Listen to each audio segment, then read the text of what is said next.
Here is how dangerous and giant attachment issues are. 50% of millennial adults are insecurely attached and at the core of their being cannot form long-term sustainable family or friend or romantic relationships. Concept of love is foreign to them. 1 in 2 people, at least now, have this problem. The U.S. Surgeon General today declared a new public health epidemic in America: loneliness. Meet Adam Lane Smith, the psychotherapist and attachment specialist, who will help you achieve secure attachment and improve your relationships. You absolutely can fix it. Look, you learned these behavior patterns. You weren't born with them. What can a person do that's in one of these categories? The very first thing that I teach to avoidant people is the 4 levels of trust.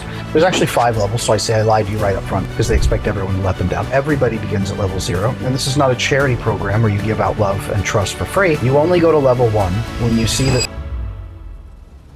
Please don't live in hopelessness anymore.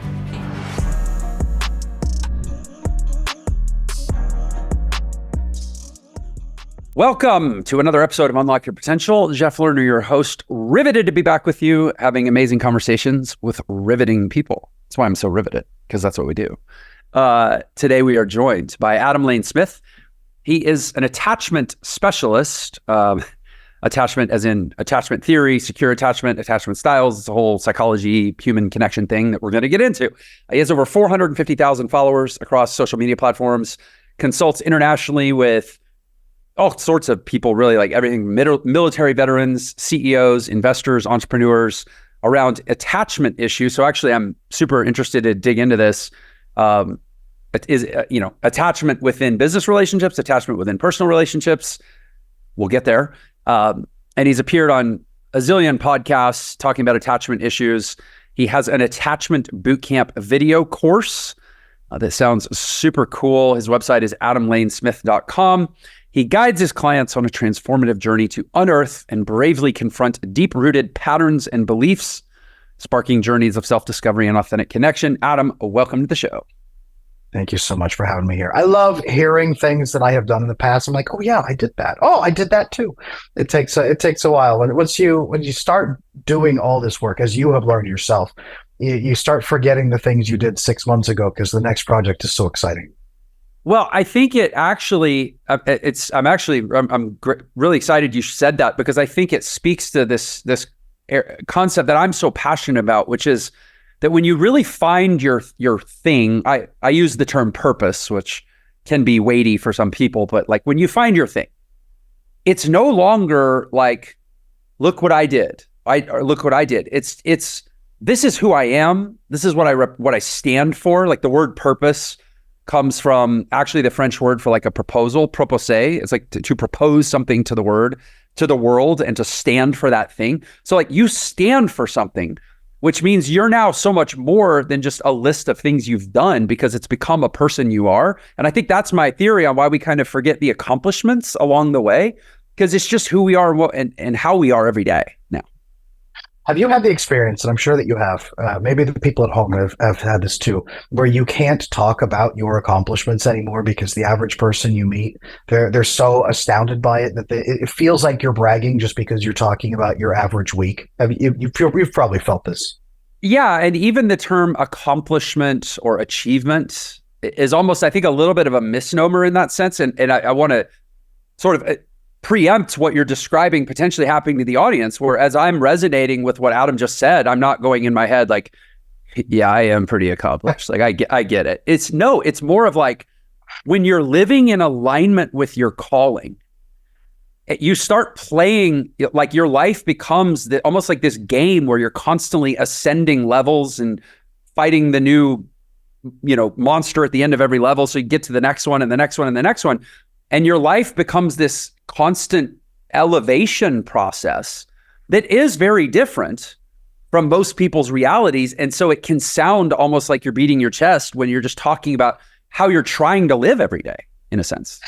I had this moment actually earlier this week. So to become a coach, and to become the attachment specialist as I had to give up my license to practice as a marriage and family therapist. Now that was grueling. It took 6 years to get the master's degree, another 3 years of apprenticeship under different clinicians, 9 years to become a licensed marriage and family therapist.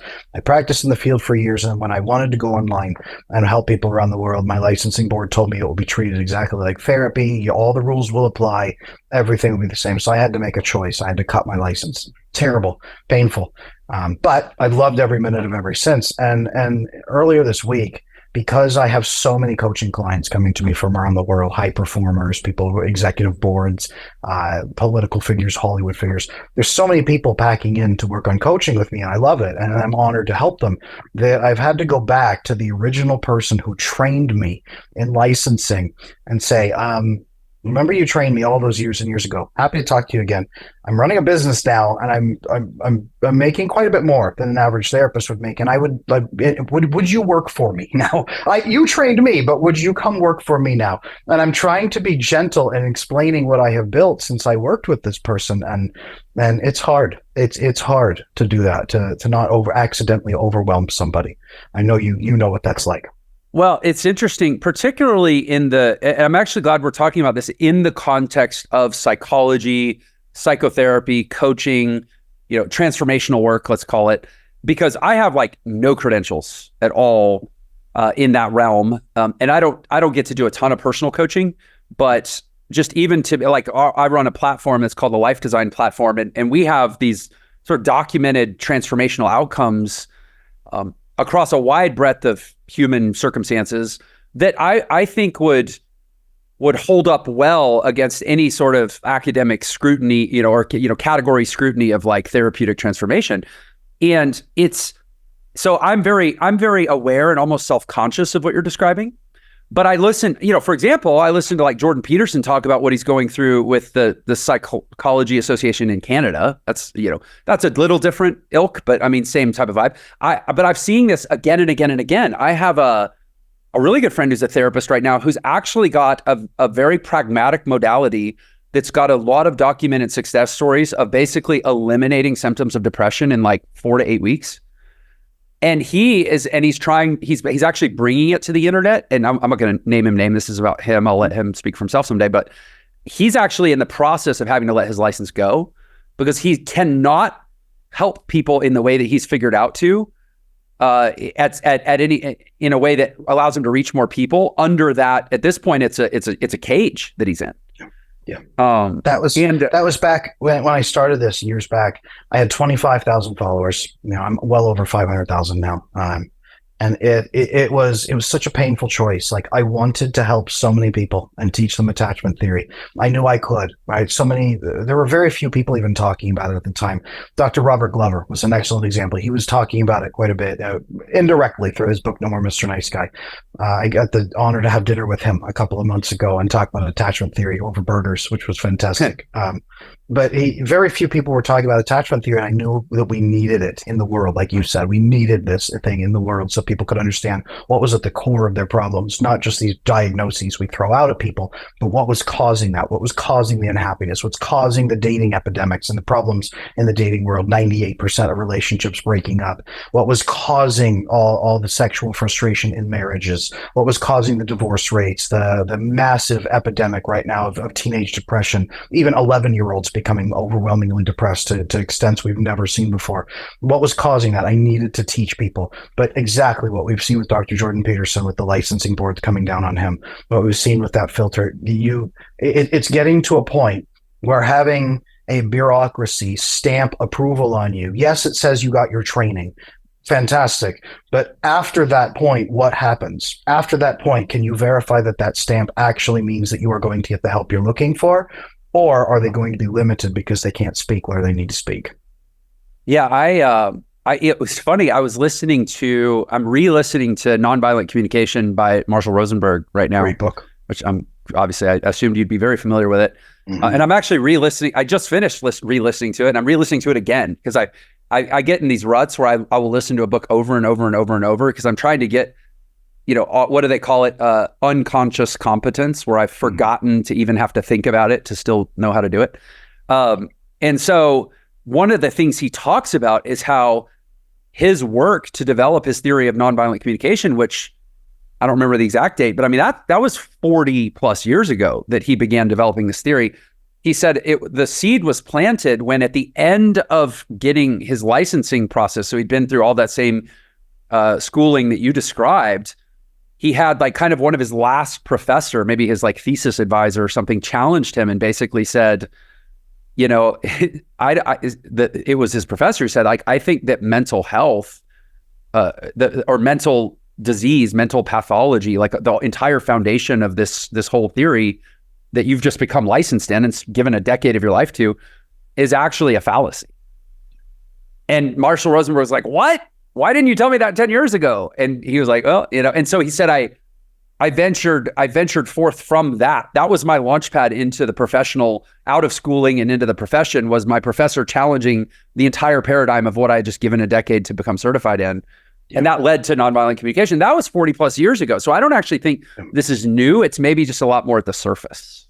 Correct. And that's a good point. I remember when I finished my licensure, I walked into who was then my clinic supervisor running the clinic and the department I was working in. And I walked into his office and I slammed a copy of Dr. Glover's No More Mr. Nice Guy on the table. And I said, This is the reason these mental health problems exist. We are diagnosing for insurance purposes, but this is what we should be treating.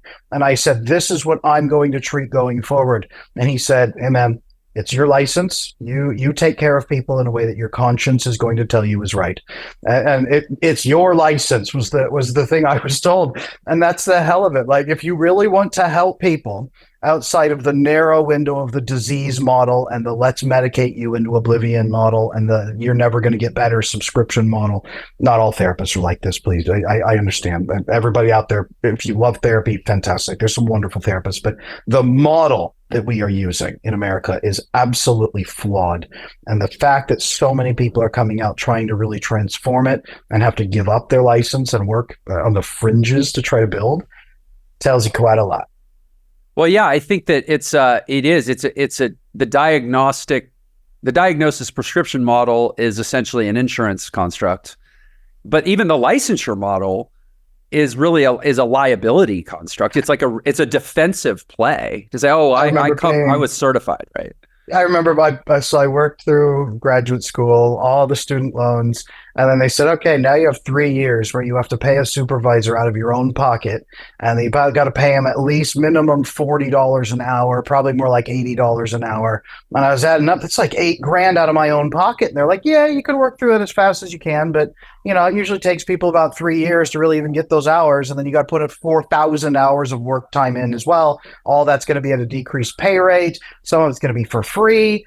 You're like, so I got to spend 9 years doing this at almost no pay. I might have a family. It came a point I couldn't even hardly feed my family anymore because I was working in a clinic as a therapist. So we're well past the age of bureaucracy really deciding what is best for us. People need to decide for themselves what is best for them. That's where we're at today. So I'm really glad you, and I don't remember if you said this before or after I hit record and we started the show, but essentially that like attachment issues are at the core of a lot of mental health, I'm in quotes, if you're hearing this, I'm doing air quotes, issues, and especially relationship issues, obviously. So maybe for the audience, can we start with just like a basic primer on attachment theory and what it is we're referencing here? Let's do this. I've been doing this a lot of years. I've got to boil down. So here is how dangerous and giant attachment issues are first, and then I'm going to tell you what they are. So the research shows that among millennials, there's about a 50% ratio of people having massive attachment issues. 50% of millennial adults are insecurely attached and at the core of their being cannot form long-term sustainable family or friend or romantic relationships. Half. Now, it shows that 65% of Gen Z adults so far have attachment issues. These issues are increasing. Attachment issues, according to the work of Dr. Sue Carter out of the Kinsey Institute, are most likely based on a survival adaptation, shall we say. It's a survival adaptation for a harsh environment where nobody is going to care for you or love you. It is associated and correlated perhaps with social decline, social collapse, social catastrophe. So the research actually indicates that well over half of the new generation is reacting as though we are in the middle or post social collapse. That's where we're at right now. And it has been growing worse steadily for decades. I've tracked it over the last, let's say, 110 years, the increase of attachment issues through my work. It has grown steadily worse. That's why families are decaying. That's why society is pulling apart. It's why we cannot agree on anything. And it's why the self-harm, self-deletion, you have to say, for the internet censors, it's why that rate is climbing. It's why everybody out there right now listening to this, either you have been insecure or you don't believe love is attainable for you, or you know somebody in your life who is living in total depression and unhappiness, because 1 in 2 people, at least now, have this problem. So what is attachment? It's when we're children. We are supposed to learn whether people will love us, care for us, work with us, collaborate with us, and give us help. And really talk with us, solve problems with us. Will people work openly and reasonably with us? That's called secure attachment. If your child learns that, or you learn as a child, you learn that people are going to talk with you, be reasonable, and solve problems with you. So your stress level is very low, your bonding very high, you get oxytocin bonding, vasopressin bonding, you get serotonin associations with other human beings, your brain chemistry goes up, and you are a healthy neurological individual. If you do not have that, if you learn, for example, that people give you love and then pull it away, give you love, pull it away, if you feel abandoned, you feel unworthy of love, you start to believe there's something wrong with you deep down on the inside that people can see and that you don't know what it is, but you are unworthy of love. So you now have to earn approval. You have to make people happy. You have to make people like you, and you have to edge against the day that someday someone will discover what's really wrong with you and you will be rejected and abandoned for who you are. That is the belief. It's called anxious attachment style. The other side of that coin is avoidant attachment style. If you've never felt truly loved, if the people around you were arbitrary, hurtful, cold, and aloof, if you never got the oxytocin bonding experiences that you needed in childhood, you have learned there is no love in this world. Other people cannot be trusted during times of stress because they'll turn inward and be selfish. You are alone. One of the big phrases they use a lot is, nobody's coming to save me. I've got to do it myself. And then they buckle down. They get on the dopamine and cortisol pathways. That's it. They don't really get much serotonin. They don't really get much oxytocin or vasopressin. They don't have much GABA. They don't have much melatonin. Their brain chemistry is way off, and they are lone wolf survival mode for the rest of their life unless they fix it. You can fix these things. Yes, for the people listening out there who are saying, this is probably me, this is me, but I feel like I'm both, about 2 to 5% of the population out there, you can have a blend of the two, where you're anxious on the inside, avoidant on the outside, or vice versa. You can be avoidant on the outside, but flip to anxious once people actually get close enough to love you. This is attachment, and this is what's affecting more than half of adults now. So there's essentially less than 50% are what we would call secure, meaning Correct. Not subject to these, Correct. pathologies or symptoms or whatever we call them. And then there's anxious, there's avoidant, and there's anxious avoidant. I wrote down, I was trying to take notes as you were speaking. So most people do that, yes. For avoidant, I just put lone wolf. Mm-hmm. For anxious, what would your sort of like summary tag be for anxious, the anxious style and how it manifests? Dr. Robert Glover calls them nice guy syndrome. Nice guys. Women can have it too. Actually, women primarily have it, but approval seeking is one. Like pleaser behavior? Pleaser, people pleaser. Yep. And it's people pleaser. Both can do people pleasing, but they do people pleasing because they believe that they have no innate value and only pleasing other people gives them any value at all. So this is the like salvation through works type of person. Yes. Like I'm only going to earn my okayness if I do enough. I remember I had a pastor of a gigantic, wealthy mega church come into me, and he confessed in my office that he was anxiously attached and said, I know God loves everybody else. I'm not sure that he actually loves me. I think he kind of tolerates me. And if he chooses to take pity on me, maybe he will let me live on the front doorstep of heaven and listen to all of them having fun, because I can't imagine a scenario in which I actually deserve to get there or that anybody who knows me would let me in. Pastor So of a mega church. yeah, it's so simple on the surface. I mean, and that is actually like I'm a pretty serious student of these various sort of psychology and explanatory frameworks of self. And this one I love because it's so simple. Like anybody can understand it in 5 minutes. And yet it's so like the truest, simplest things is so profound because it's so far reaching in its implications. So maybe let's start. So you said that when you were finishing your 9 years of sort of, licensure work, training and whatnot, you got exposed to No More Mr. Nice Guy by Dr. Robert Glover. And was that your first introduction to attachment theory? No, unfortunately, that was the first good introduction to attachment theory. Oh, okay. Prior to that was in graduate school when they told us, we rolled through the family systems book. I was a marriage and family therapy track at that time, so it was extensive systemic training. It should have covered attachment theory. And unfortunately, what they told us was attachment theory is for babies. If you're dealing with infants and toddlers, you can study attachment theory. If you're dealing with anybody else, it's only going to be conduct disorders in teens or personality disorders in adults, which are pretty much incurable, so don't worry about it. And you don't need to learn attachment theory. And I at the time, I remember reading, going, I think this is what I've been looking for answers, but if they're telling me it's not, I guess that's okay. And I since then, over the years and years and years since then, I travel around, I tell that story to other therapists, clinicians, and people that I hear, and they say, Adam, I heard the same thing in my graduate program. I heard the thing, even overseas in Europe, Adam, we heard the same thing in our graduate program. Attachment theory is for babies. You don't need to learn it. And that, unfortunately, was my first experience with attachment theory. So how long ago was this that you were in school, if you don't mind me aging you a little bit? Years and 20 years, 15 years. Okay. It's been a long time. But it's recent enough that it begs the question of like, are they still saying this? Because what I'm hearing, like fundamentally what I'm hearing you say is that the disease model of psychology is basically saying there's the sick and the well. And the sick, like you mentioned, there's what'd you call them at the teen level? It's behavioral. I mean, essentially it's behavioral Conduct disorders and such. Yeah. And then at the adult level, it's personality disorder. So it's like, oh, he's borderline, or he's narcissistic personality, or he's, one of these the big extreme versions of attachment issues only. Yeah. Yeah. And so if you have that, then you go, I mean, imagining like play that out in a therapeutic, reality. So you go in, you go, well, I don't feel right. And they're like, or my life isn't working or whatever my issues are. And they go, well, okay, we're, take this test and we're going to cross these personality disorders off the list. Oh, okay. You're not sick. Therefore you're well. Yes. And you're like, okay, thank you. But also my life still isn't working. So what do I do? And they're like, oh, well, yes, but you're not sick.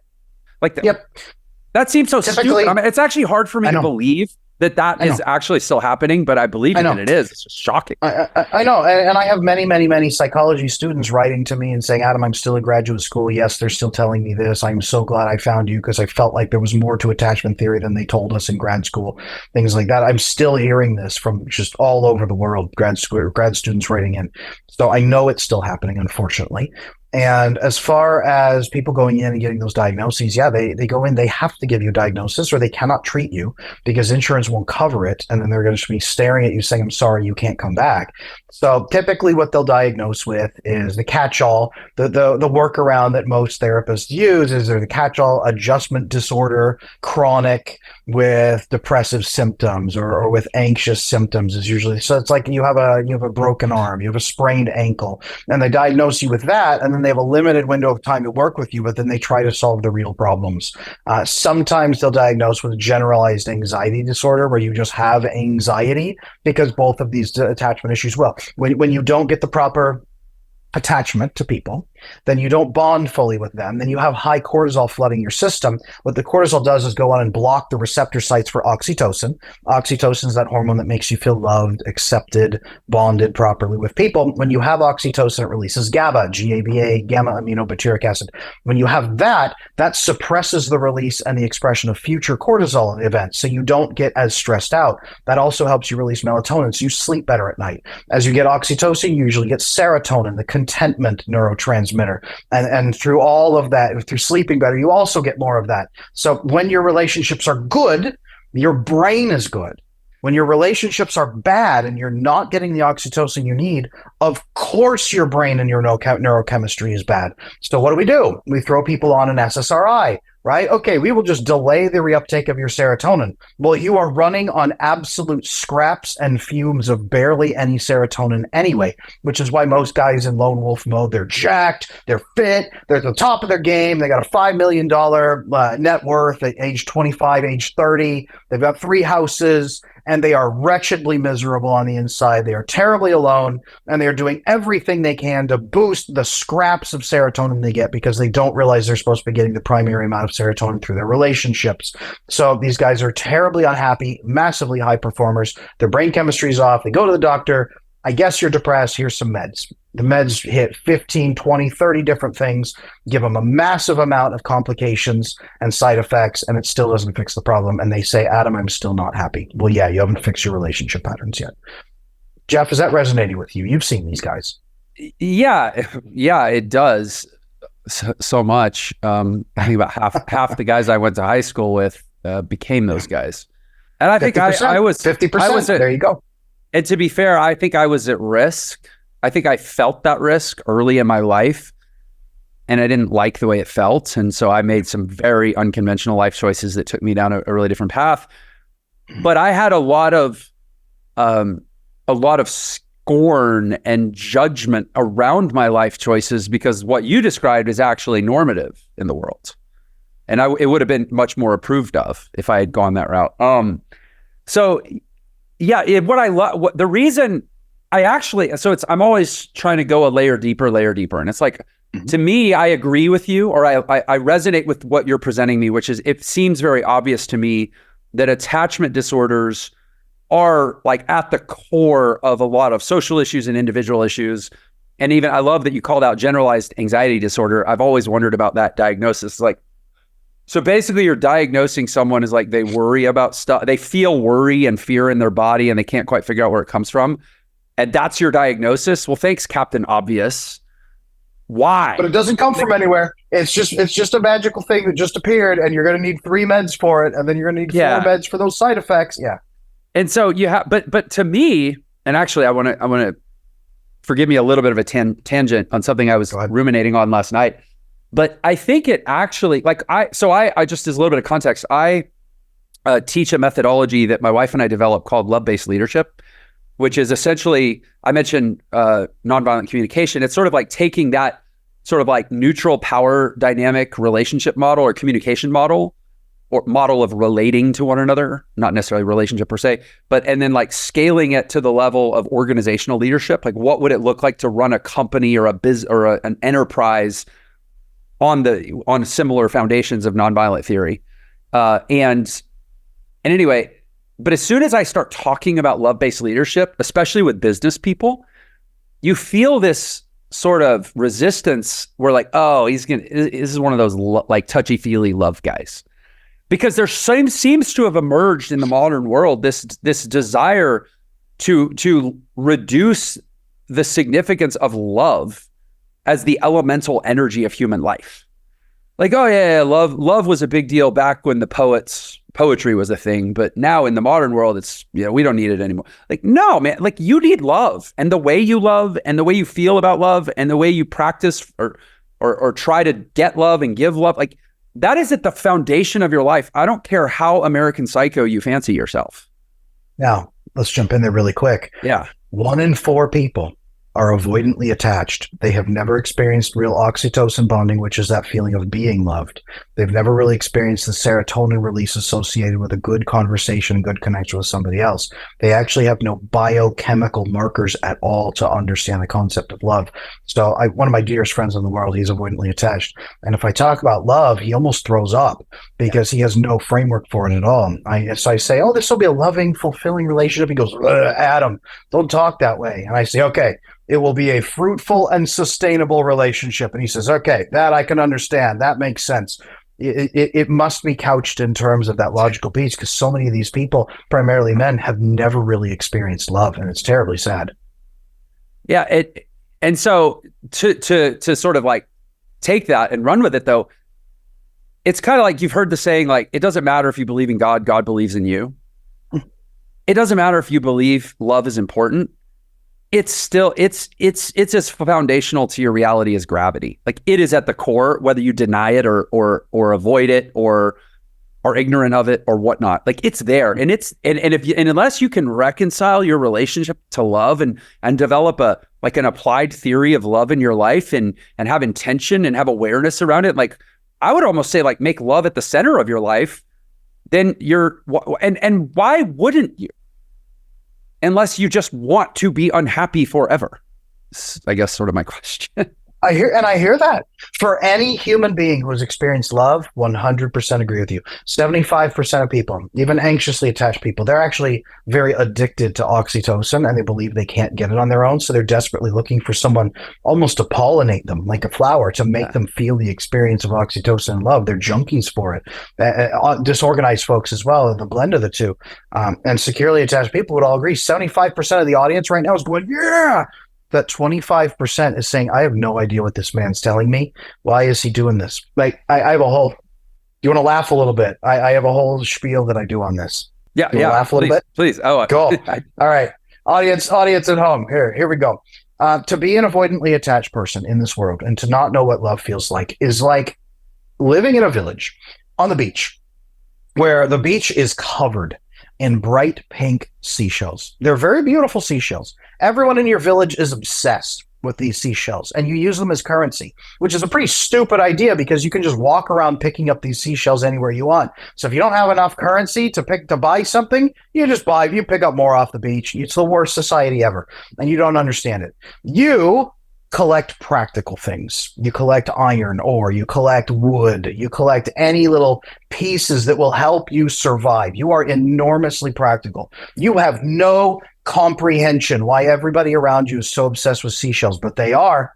And one day, you're a man and a beautiful woman from your village comes to you and says, hey, I have the best offer for you in the entire world. I'm so excited to give this to you. And you go, okay, well, tell me what it is. I'm curious. She says, look, if you give me just half of everything that you own, everything you've collected and built, everything in there, just half of that garbage, half of that, I will give you the biggest pink seashell you've ever seen in your entire life. And you're like, what? And she's like, no, look, it's huge. Feel this thing. It's heavy. And everyone around her is like, oh, it's a heavy pink seashell. This is amazing. You are an idiot if you don't take this trade. And you look at your pile of very practical things, and she holds up a contract. Sign this contract. I will take half of that crap, and you can have the biggest pink seashell you've ever seen in your life. And you're like, I don't think this is a good deal. And your family comes along. You are stupid if you don't take this trade. That seashell is huge. Take it. And you feel overwhelmingly pressured to accept this stupid pink seashell for not only half of what you own, but half of what you will ever collect or build through the rest of your life for this one stupid pink seashell.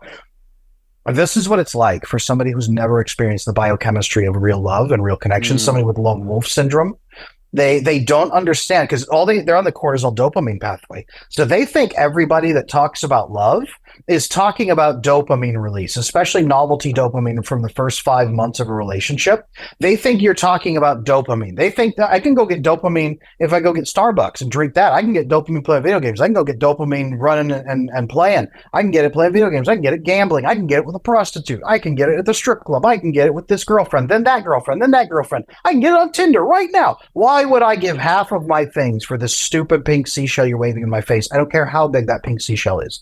Now, from her side, she's offering true, devoted, loyal love for the rest of her life. She is offering to serve this man with care and diligence as a partner and be served in return. She is offering a lifetime of oxytocin, vasopressin, problem solving, ally, working together forever to face the challenges of life. He has no framework whatsoever to understand that. So if she was handing him the biggest diamond in the world, he just sees a rock. That is the difference between avoidant men and other people out there in the world, avoidant women as well. That's why the dating pool is as bad as it is. That's why the marriage fiasco is happening when those people do eventually get married sometimes. That's why is because the concept of love is foreign to them. Is that making sense to you? Does that resonate? Yeah, it really does. And so it strikes me as like there are two types of sort of tragedy intrinsic to what you described. There is the tragedy of not realizing that the pink seashell is like the raw material of life itself, and you thought it was just a dumb pink seashell. And like, that's tragic because you're missing out on this amazing thing. But there's also the tragedy of, like, you, and maybe this would be the anxious, is the person that so desperately craves pink seashell and knows there's pink seashell shaped holes in his heart that he needs to fill with pink seashell. But every time he gets his hands on a pink seashell, he crushes it and destroys it and kills the butterfly, so to speak, right? That's equally tragic. So yeah, I mean, I guess probably all such conversations ultimately arrive at like, okay, what do these people do? The various types of dysfunction, like what can a person do that's in one of these categories? This is 100% fixable. This right here is the core of why did Adam quit his license and go into the internet sphere to teach about this? Because the very few people that I saw talking about attachment styles, almost nobody, was people teaching that they are unfixable, they're immutable, you're screwed. It's like your astrology sign. I am this, therefore I will never be happy. It was terrible. Almost nobody talked about it, and that's all I heard. So I blasted that into oblivion because I hate that messaging. You absolutely can fix it. Look, you learned these behavior patterns. You weren't born with them. The moment you were born, I've got 5 kids. The moment you were born, you started crying for attention, crying for comfort, crying for care. Good hospitals or midwives or whoever will put the baby on mom's skin immediately, skin to skin contact. You start developing an oxytocin bond. A warm, loving mother will start talking to you. Mothers stroke you in a soothing rhythm called pink noise, pink rhythm. It's a biorhythm that we understand that's soothing and releases more oxytocin. As she nurtured you and grew you and cared for you, if she did, you learned that love and experience. Or maybe you didn't. Maybe your life was painful and you didn't get those experiences, but those experiences shaped you. And the experiences shape your beliefs. And then you react to your beliefs with behavior patterns, which become habits. And then those habits and behavior patterns forge your brain's neurochemistry. So if you're looking at the end trying to fix your neurochemistry, or you're trying to fix your habits, or even you're trying to transform your beliefs, none of that is going to work. And that's why you've been frustrated through most of your life. You had to do what we have done. The two of us here talking today, what you talked about transforming your life, what I have done. You have to have new experiences first. When you experience real connection with other human beings who are trustworthy, who are actually kind, not nice, but kind, people who are honest, people who are honorable, people who keep their word, people who are clear and direct with you, and they tell you exactly what's going to happen, but they also give you grace. It's not one-for-one transaction. When you learn the method for who to trust, I have what I call the 4 levels of trust that I teach my lone wolf guys. The 4 levels of trust you can measure people by. When you learn how to selectively share with people in the right way that doesn't keep you isolated from them. When you experience that first incredible rush of oxytocin and serotonin that makes you feel drunk on love for a while until you really learn to ride that wave, until you feel those experiences. And as an anxious person, until you learn to feel it and foster it without needing somebody else to inspire it in you. When you have those experiences, it transforms you because now you know what to do and you can begin shaping new beliefs, new patterns, new neurochemistry. Your entire life transforms when you have experiences. So, number 1, believe. Believe that this is how you were shaped and that you can reshape yourself through experience.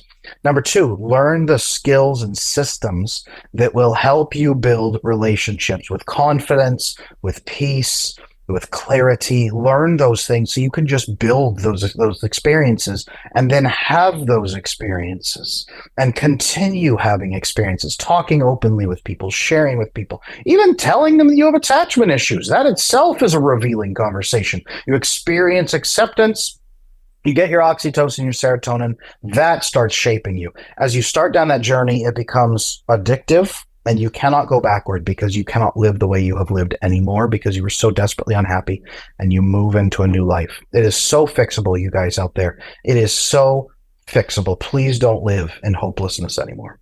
So first of all, It's funny how this mirrors what I do in life design. Our first step of life design is believing. First step one is believing that life design is a real thing. That like a life is a designable, creatable, manifestable thing over time.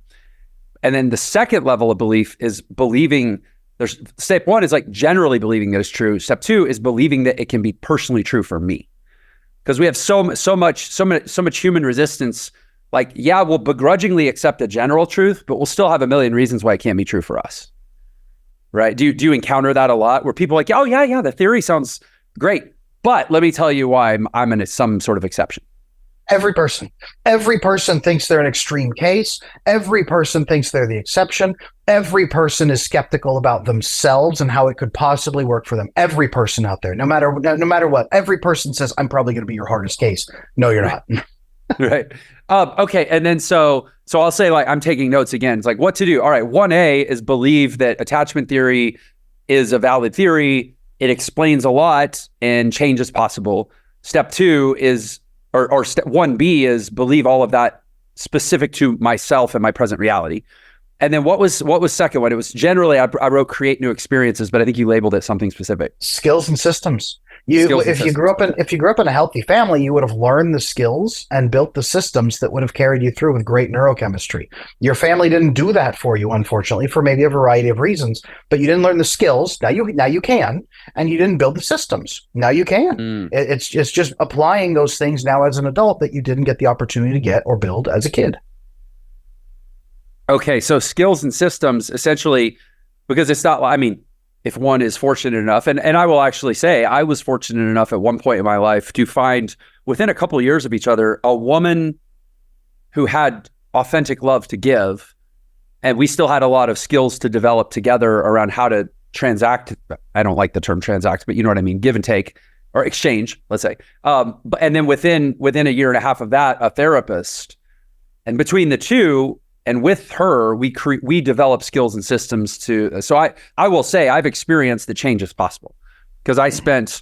I think I met Jacqueline when I was early 30s. I'm blanking out right now. I don't feel like doing math, but I spent the better part of my adult life as I was mostly an anxious attachment style person.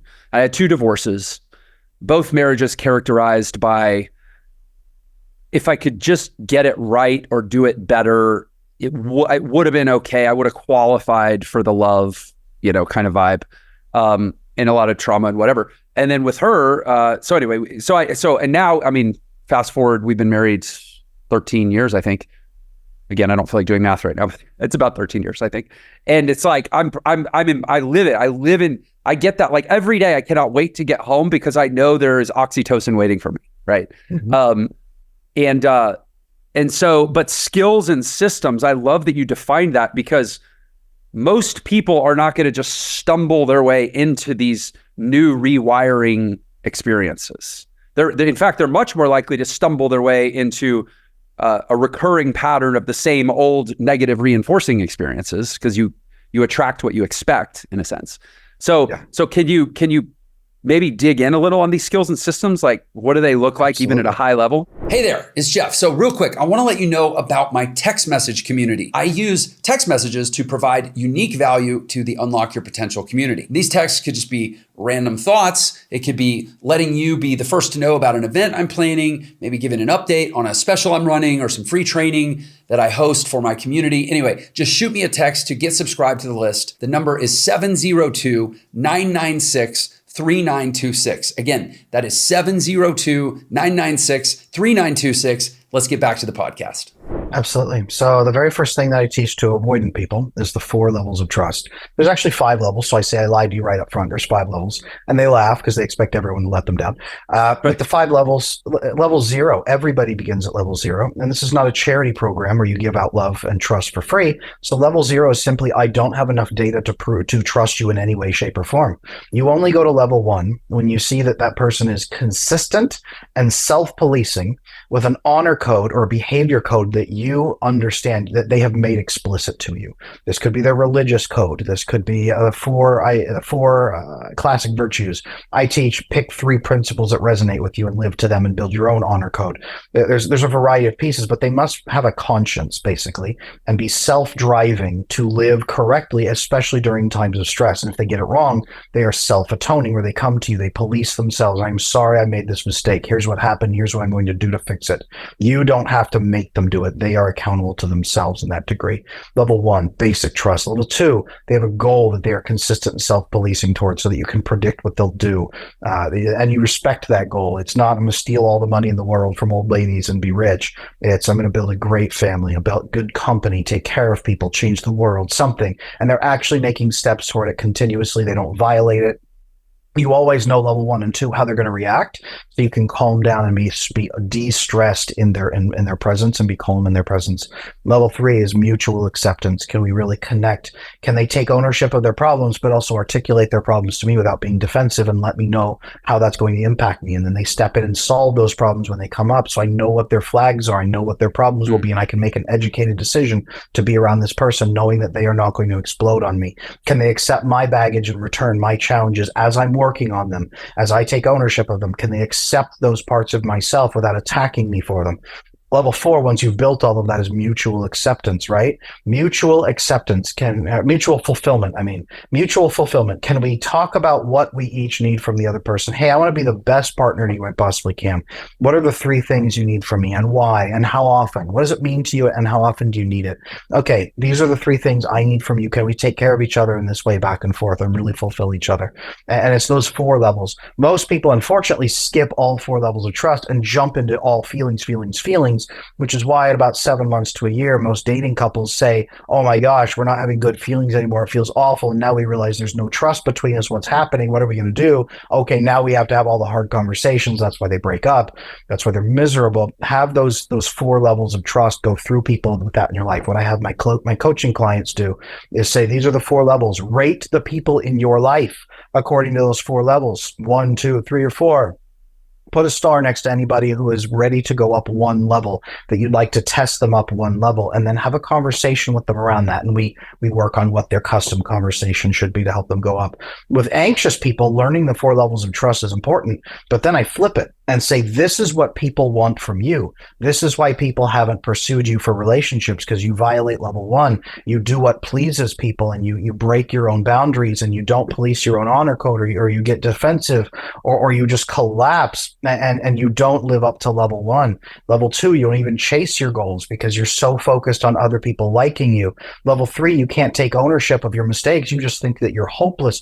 As you build the 4 levels of trust in yourself and make yourself trustworthy, people adore you. And this is where your self-respect comes in. The self-hatred stops. It's not self-love. I hate that phrase, but self-respect, where you see that you have value and you can begin measuring your value. This really is the fix for anxious attachment as well. That's the base beginning skill that you really need to start fostering connection or understanding with yourself and with others. And then Anxious avoidant would essentially just be the melding of the 2. Yeah, it's they need both, and because they're so likely to sabotage, they really need a third person, like a spotter, who can watch them in relationships that they can go reality test with as they try to talk to people in their life. They can go reality test. Some people, it's a mentor, a priest, a coach, a therapist, somebody in their life that they can speak with and get a third party perspective to stop them from their sabotage. That's really who they also need. So the first thing that came to mind as you were going through these levels of trust, I had a gentleman on the podcast that told me confidence is learning to trust. Confidence comes from trusting the commitments you make to yourself. That's all a confident person is. It's someone that knows that when they say that, whether they say it out loud or just internally, they say, I'm going to do something, they know they're going to follow through because they trust themselves, and then they could show up with the confidence as that person that is, it's such a simple thing to just realize, like, when I tell myself I'm going to get up at 5 o'clock in the morning and go to the gym tomorrow, do I actually believe myself? If I do, it probably shows up in the world as I'm a confident person.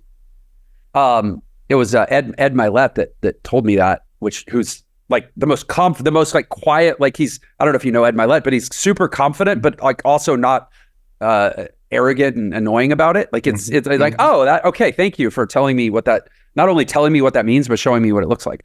Secure. That's a secure person. So as you were describing these 4 levels of trust, I was mapping it to that definition of confidence. It's like trust in the commitments I make to myself, going, oh, this is a really good lens for self-analysis. And I didn't actually know you were going to say in the anxious style, it's about becoming that for others. But either way, I'm looking at this going, becoming that for myself. And what I loved about it is it really validated some stuff that I've arrived at more just experimentally, or actually, I don't know how you arrived at this. For me, I've arrived at stuff just through like analysis of results and outcomes across a large number of people that I've tried to help for many years.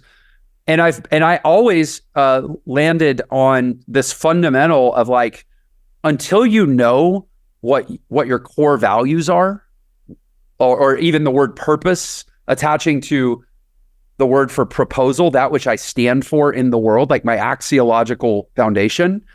And you put that as the very first thing, this honor code, this code of conduct. And one of the values, one of the agreements in our platform, we work through agreements and we say like, okay, before we can do anything, like let's be really clear about what we're agreeing to here. And our second agreement is that I will operate from a personally defined set of values. And that personally defined adjective forces a whole process to figure out like, what are my actual values? Not the 10 commandments, not the values of my parents or the Michael Jordan's philosophy on life. Like, no, my values, right? And I just love that was your very first element. And I feel like that's one, and I'm curious your commentary on this. The vast majority of people somehow, I think, seem to skip over or get skipped over of like actually deciding what we value in this world as a starting point for even who we become. Your principles are a luxury for after survival has been assured. And when you have attachment issues, you believe that survival is not assured. You're at level 2 of Maslow's hierarchy of needs, safety and security. You are always running at a deficit on safety and security. And so many people do violate their principles every single day for the sake of easing that pain, easing that fear, and becoming safe and secure in their own mind. So this is gold. I know we're heading towards the finish line here, and I'm so glad we're right where we are. You said your principles are a luxury for once you're safe? Once survival is established and assured. So yes, I realize that is a popular sentiment. I also think that sentiment is at the core of most of the most atrocious breakdowns of humanity and such. Like every pogrom, every genocide, every homicide, every whatever is somebody saying, oh, I don't have the luxury of values right now because I got to do something to survive.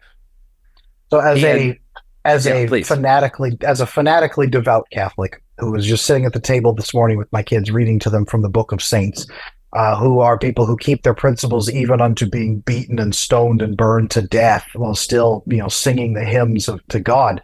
I fully agree with you. Biologically and neurologically, it feels like it is a luxury to have your principles. The thing that shakes you out of it is when you experience so much pain that you are willing to stop chasing the hope that people will accept you. I believe that's actually the reason we biologically have the capacity for depression. I don't think it serves much of a biological purpose to keep us alive.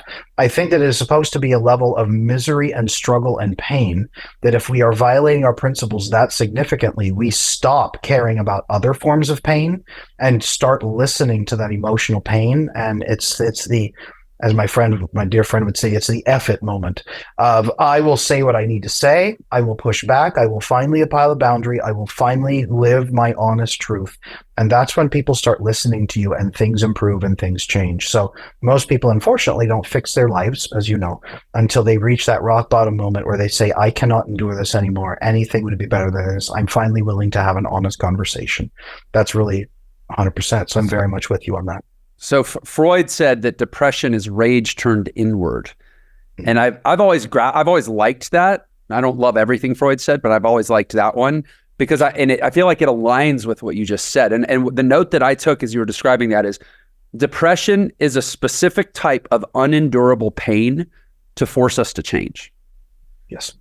And I like specifically, and I'm going to add this as a note, to elevate the need to change above the need to be accepted. And so that rage turned inward. I experienced this in my life. I've been through a couple very depressive periods where I was so angry initially at others for the compromises they were insisting on for me to be accepted. Then I got mad at myself for being so weak that I accepted those compromises because of my need for acceptance.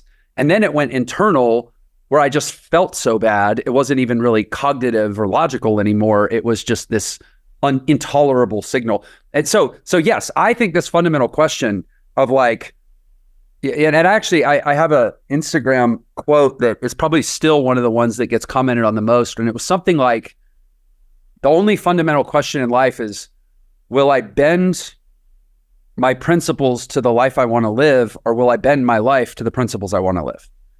Period, the end. I think it's what Camus was saying when he said, the only serious philosophical question is suicide. It's like, we have to make a decision. Am I going to prioritize my biological life or my spiritual life? And I think your values and your principles, in a sense, are your spiritual aliveness. It's how your spirituality is alive in the world. And you got to pick one. And you can lie to yourself for a long time, but presumably there always could come a moment when you're forced to not necessarily choose, because you've probably already chosen. You're forced to show your hand. And this is why Man's Search for Meaning, Viktor Frankl, is so powerful to me, right? Because it's the final bastion of resistance to my own values is they can take everything else from me, but they can't take how I choose to respond. Anyway, so I know we're just sort of like on a preaching a sermon here, but like this is why this stuff, I love that you've tied this to the practicality of attachment theory, that like, unless you get clear on your values and then you operationalize your values toward a goal, and that creates the foundation for you to trust others and others to trust you. Because you can see how we live in this like deconstructionist society where like, this is not the language that most people speak anymore. It's just all the language of gratification now. And we wonder why we get what we get. So, hey, we are out of time. I suspect that we have piqued an itch. We've scratched a surface here for a lot of people. Mm. Where can they go to dive deeper with you on, surely it's everyone else's attachment issues, not theirs, but still. Correct. No, for everybody out there who's listening and you think that this could be you, I have so many resources available to you immediately. I have my website, adamlanesmith.com, adamlanesmith.com. You will find coaching, you'll find my mentorship program, you'll find my various courses, you'll find my books. You will find also information on my brand new attachment immersion retreat, where I'm going to be gathering together with a very small, intimate, select number of people toward the end of this year, probably October, in Colorado at a resort. And we'll be gathering together to discuss attachment and fix it through experiences. We'll be building those. You're also going to find a ton of information online if you want to poke around. Usually avoidant people need to spend 6 months studying me before they'll speak to me. Totally fine. Go on YouTube and find @AttachmentAdam. I'm also on Instagram @AttachmentAdam. There is so much information for you out there. Please start gathering it up. There's a river of information. Just dip your hands in and see what comes up with your hands. And you will find so much meaning and so much joy in this life. Adam, thank you so much for being a guest, and even more so for doing this work on this critical issue. I have no doubt you're just helping thousands of people finally get that relief.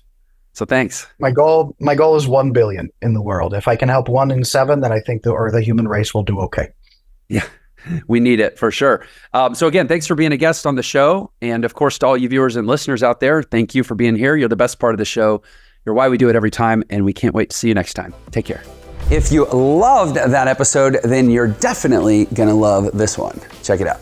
I'm so happily married. I have this super strong, really amazing marriage. And sometimes I still lay in bed and I have these voices like, she just hates me.